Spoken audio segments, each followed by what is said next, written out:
There's no feeling more intense than starting over. If you deleted your homework the day before it was due, as I have, or if you left your wallet at home and you have to go back after spending an hour in the commute. If you won some money at the casino and then put all your winnings on red but it came up black. If you got your best shirt dry cleaned before a wedding and then immediately dropped food on it.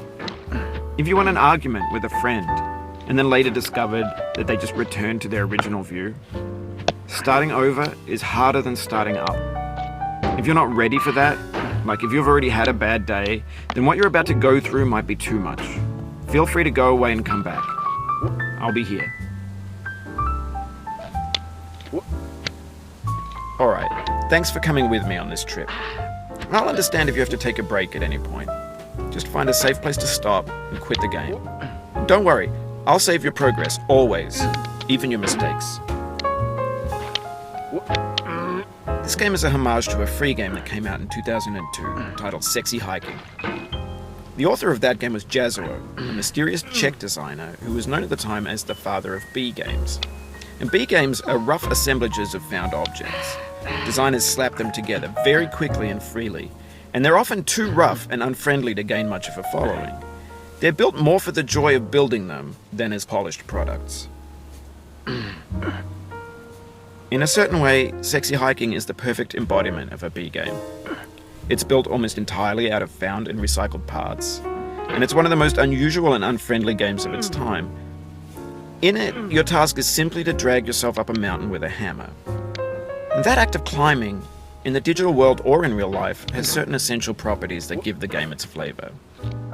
No amount of forward progress is guaranteed. Some cliffs are too sheer or too slippery, and the player is constantly, unremittingly in danger of falling and losing everything. Anyway, when you start Sexy Hiking, you're standing next to this dead tree that blocks the way to the entire rest of the game. It might take you an hour to get over that tree, and a lot of people never got past it. You prod and you poke at it, exploring the limits of your reach and your strength, trying to find a way up and over. And there's a sense of truth in that lack of compromise. Most obstacles in video game worlds are fake. You can be completely confident in your ability to get through them once you have the correct method or the correct equipment or just by spending enough time.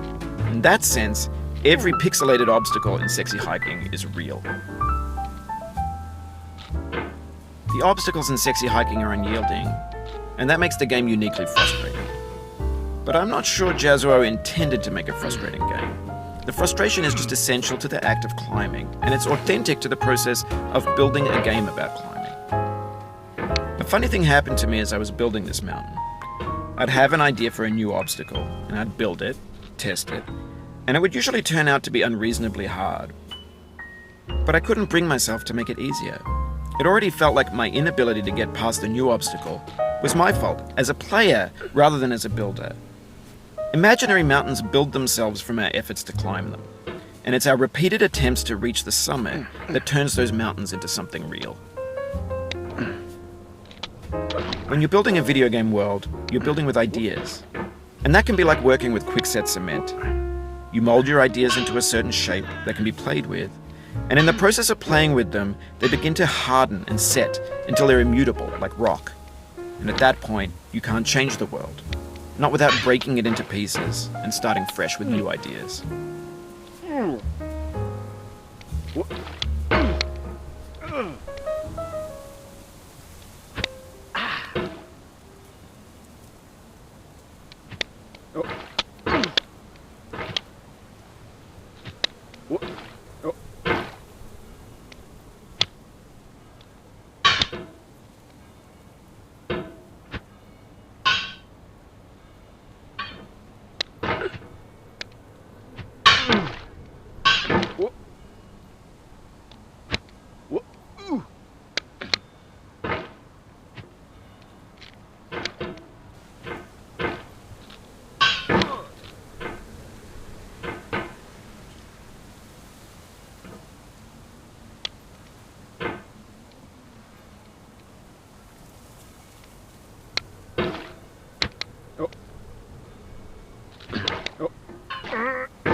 You just lost a lot of progress.